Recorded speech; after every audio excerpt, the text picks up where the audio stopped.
అన్న మీద ఉన్న కేసు లిస్ట్ ఇది. నిన్న డేటు 27 అన్నకు వాయిదా ఉంది. జగన్ అన్న మీద ఉన్న కేసు లిస్ట్ ఇది. నిన్న ఒక్కరోజు అన్న మీద దాదాపు ఇదొక పేపర్ ఉంది, 8 కేసులు సిబిఐ హైదరాబాద్ విచారణ 27/9/24 నిన్న వాయిదా ఉంది అన్నకి. అన్న తిరుమల పేరుతో డుమా కొట్టేశాడు. వాస్తవం ఇది. నేను తిరుమలకి వెళ్తున్నా, శ్రీవారి భక్తుడిని, నేను వెంకటేశ్వర స్వామిని చూడకపోతే నాకు నిద్రపట్టదు, నిజమైన భక్తుడు నేను అన్నమైన తర్వాత నేను పోవాలి సార్ అని కోర్టులో పిటిషన్ పెట్టుకున్నాడంట.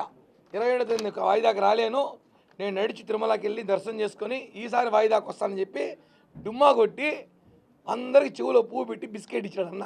అదిగోండి, ఇప్పుడు అర్థమైందా? ఆయన డుమ్మా కొట్టాడు, వెంకటేశ్వర స్వామిని వాడుకున్నాడు. ఆయన కోర్టులో కేసులు తప్పించుకోవడానికి, అన్న పబ్జీ ఆడుకోవడానికి నిన్న డుమ్మా కొట్టాడు. అది వాస్తవం.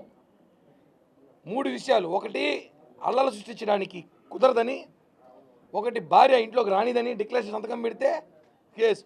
ఇవన్నీ చూసి ఆయన ప్రెస్ మీట్ పెట్టిన అమాయకంగా, చాలా అమాయకంగా నా కులం నా మతం అని సినిమా డైలాగులు మాట్లాడుతూ ఆయన మొత్తానికి ఒప్పుకున్నాడు. నేను రాత్రుల్లో బైబుల్ చదువుతాను, పొద్దున హిందువుల రూపం మానవ రూపంలో హిందువుల రూపంలో బట్టలు వేసుకొచ్చి మోసం చేస్తాను. ఇవన్నీ ప్రజలు చూస్తున్నారు.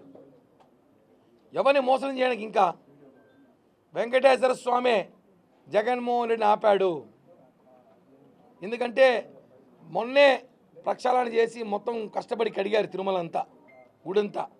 మళ్ళా ఈయన వచ్చి పాదం మోపితే మళ్ళా ఏడ కడిగే ఓపిక లేట, బ్రహ్మోత్సవాలు కడగాలి కదా, 2 రోజులు మళ్ళీ గుడి మూయాల్సి వస్తుందేమో అని చెప్పి వెంకటేశ్వర స్వామి నువ్వు రావద్దు అయినా నువ్వు ఆడే ఉండని చెప్పి ఆపించినట్టున్నాడు. జగన్మోహన్ రెడ్డి అంటే బ్యాచ్ చెప్తున్నాం, రెచ్చగొట్టే వ్యాఖ్యలు చేయకండి.